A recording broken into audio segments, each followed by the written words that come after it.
A gente vive num mundo onde as palavras parecem baratas, não é? Sim, totalmente. A gente joga elas por aí, um tweet, um comentário, elas parecem, sei lá, descartáveis. Uhum. Mas hoje a gente vai mergulhar numa reflexão que propõe o exato oposto.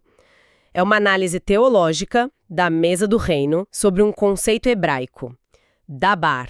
Isso. E a proposta é que, para a mentalidade bíblica, uma palavra não era só um som, era uma ação, um evento, quase como se falar fosse assinar um contrato com a realidade. É isso mesmo. Nossa missão aqui é tentar entender essa ideia de palavra-ação e, principalmente, a diferença entre essa visão moderna de criar a própria realidade, sabe? E a visão antiga de participar da realidade com responsabilidade. E olha, é uma mudança de chave gigantesca. A análise que a gente tem em mãos sugere que é preciso sair de uma espiritualidade que pode ser muito individualista, onde a palavra é uma ferramenta para eu conseguir o que quero, Certo? para uma visão de aliança. Uma visão onde falar significa, antes de tudo, se comprometer. É assumir um lugar e uma responsabilidade numa história muito maior. Ok, então vamos começar por aí. O ponto de partida de toda essa reflexão é a própria palavra dabar.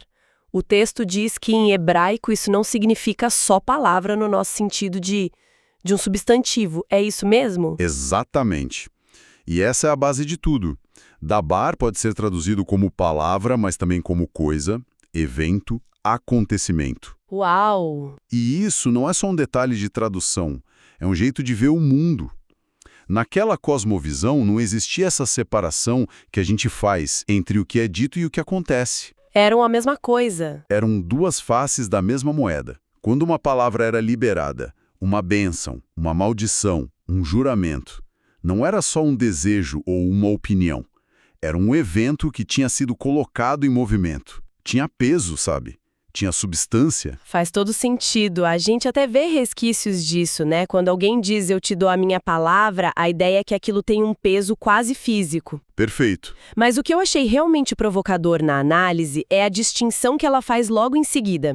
Parece que existem dois tipos de dabar. Um que é de Deus e outro que é dos humanos. Sim, como se fossem categorias diferentes de fala. E essa é a espinha dorsal de todo o argumento. E como isso funciona? O texto nos joga lá em Gênesis para mostrar essa diferença na prática. Em Gênesis 1, a gente tem o que se poderia chamar de dabar criador. Deus diz, haja luz. E a luz Passa a existir. passa a existir. A palavra dele cria a realidade a partir do nada. É soberana, absoluta.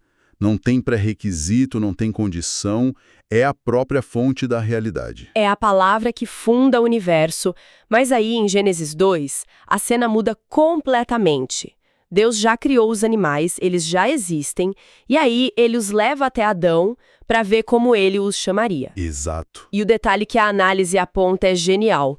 E o nome que o homem desse a cada ser vivo, esse seria o seu nome. O que isso significa? Ele não está criando o leão do nada, mas a palavra dele tem um poder ali. Que poder é esse? É o que o texto define como dabar pactual. É uma palavra de resposta, não de origem. Adão não cria a essência do animal, mas ele participa da organização do mundo. Ah, entendi. Ao nomear, ele está exercendo a autoridade que lhe foi delegada. Ele está respondendo a um chamado de Deus para governar, para administrar a criação. Então a palavra dele tem força. Não porque ele é um pequeno Deus, mas porque ele está operando dentro de uma aliança, de um pacto com o Criador. A palavra dele sela uma realidade que já existe. Entendi. Então, a palavra de Deus é um ato de criação. E a palavra de Adão é um ato de administração, de parceria. A ênfase não está num poder autônomo da pessoa, mas na responsabilidade que ela tem dentro de um sistema. Muda tudo, completamente. A dinâmica deixa de ser de autonomia e passa a ser de parceria. O poder da fala humana, nessa visão, não é algo inerente, que brota de dentro de nós com força própria. Ela é delegado. É um poder delegado que funciona dentro de regras, dentro de um compromisso. Por isso a ênfase se desloca do poder para o dever. Falar bem não é sobre ter poder de manifestar coisas, é sobre ser um bom mordomo da realidade que foi confiada. E essa ideia de pacto que é ativado pela palavra fica ainda mais forte no outro exemplo que o material traz, a cena no Monte Sinai. Sim, um momento chave. Deus desce, fala os 10 mandamentos, estabelece todos os termos da aliança. Mas o pacto em si ainda não está selado. O que faltava? Faltava a resposta, o de acordo do outro lado. A aliança só é firmada, só se torna uma realidade vivida quando o povo em uníssono responde verbalmente. Tudo que o Senhor falou, faremos. Nossa, A análise é muito clara nisso. Sem essa resposta humana, o que a gente teria era um decreto divino, uma imposição. Com a resposta, a gente tem uma aliança, um casamento. uau! A palavra deles foi o sim no altar, basicamente. Ela transformou uma proposta em um compromisso mútuo. Exato. E essa dinâmica não acontece só no nível coletivo de uma nação inteira dizendo sim. A análise mostra como isso funciona no nível individual de uma forma impressionante. Que seria o caso do profeta Ezequiel. Isso, aquela cena no Vale de Ossos Secos. Essa cena é cinematográfica. Um vale cheio de ossos humanos, secos, mortos há muito tempo. E Deus pergunta para Ezequiel: poderão reviver estes ossos? E Deus podia simplesmente estalar os dedos e fazer tudo acontecer. Mas não é isso que ele faz, né? Ele dá uma ordem um tanto estranha para o profeta. Uma ordem que coloca todo o conceito de dabar pactual em ação. Ele diz: profetiza a estes ossos, quer dizer, fale com eles. É a palavra de Ezequiel que começa o processo. Exato, uma palavra humana dita em obediência a uma ordem divina que inicia o processo. Os ossos começam a se juntar, tendões e carne aparecem. E aqui está a nuance que o texto martela. Não é o poder de Ezequiel que está criando vida. Ele não é um mago. Não. Ele está participando verbalmente de algo que Deus já decidiu fazer. A conclusão da análise é direta. Participação não é autonomia. Essa frase é muito forte. Participação não é autonomia. E é aqui que o texto faz a ponte para criticar algumas interpretações modernas, certo? Exatamente. Ele cita aquele famoso versículo de Provérbios: a morte e a vida estão no poder da língua. Muita gente usa isso para defender a ideia de que se pode declarar a realidade, tipo, eu declaro saúde. Como a visão do Dabar pactual enxerga esse versículo? De uma forma totalmente diferente. Dentro dessa lógica de aliança, ter poder sobre a vida e a morte na língua não é sobre manifestar um carro novo. Não é mágica. Não. É sobre o poder que as nossas palavras têm de construir ou destruir relacionamentos, de sustentar ou quebrar pactos. Uma palavra de fofoca pode matar a reputação de alguém. Uma palavra de perdão pode trazer um relacionamento de volta à vida. Entendi. A palavra tem poder porque quem fala é um agente moral com responsabilidade sobre o mundo relacional que ele constrói ou envenena com o que diz. Ou seja, a palavra não cria um universo, mas ela definitivamente cria ou destrói o nosso universo de relações, de confiança.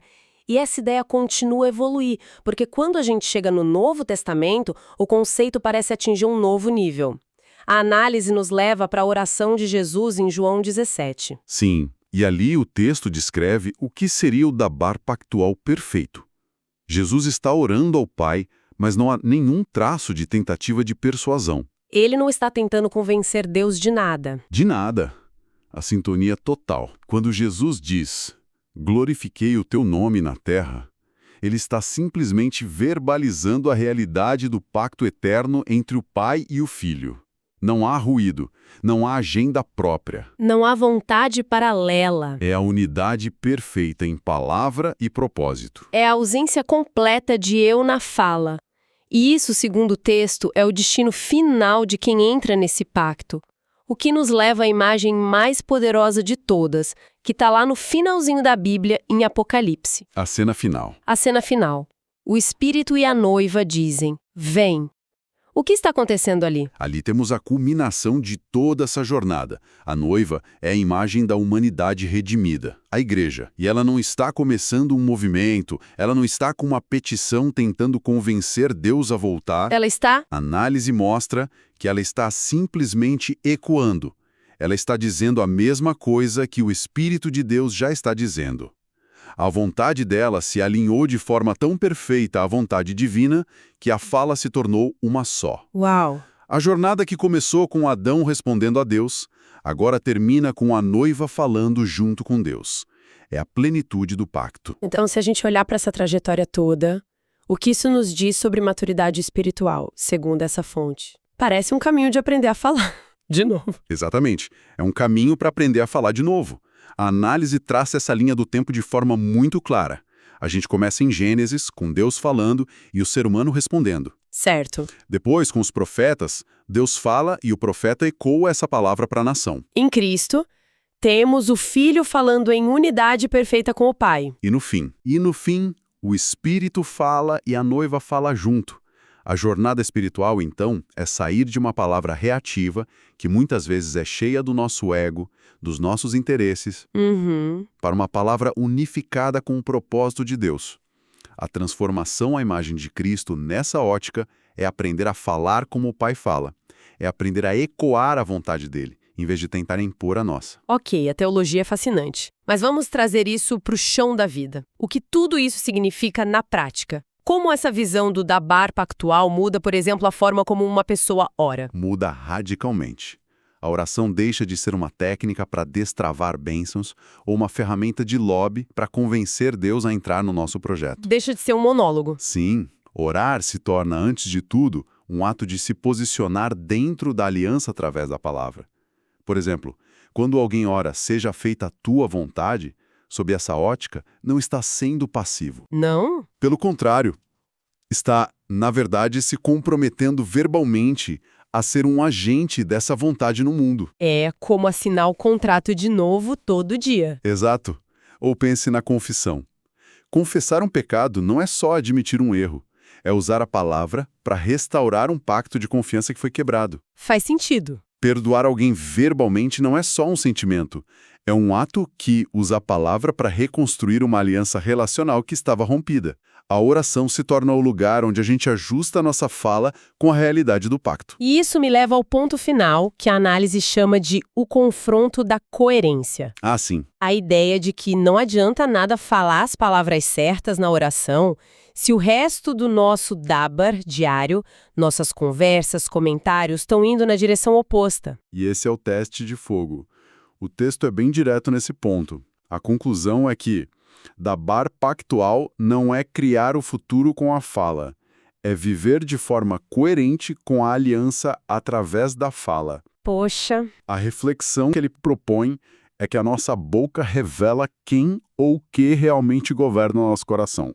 Se a boca vive murmurando, reclamando, fofocando, ela está, na prática, ecoando incredulidade e quebrando o pacto. E se for o contrário? Se, por outro lado, a nossa fala busca edificar, honrar os compromissos, perdoar, ela está fortalecendo nossa identidade dentro dessa aliança. A palavra não tem poder mágico, mas ela tem um poder pactual imenso.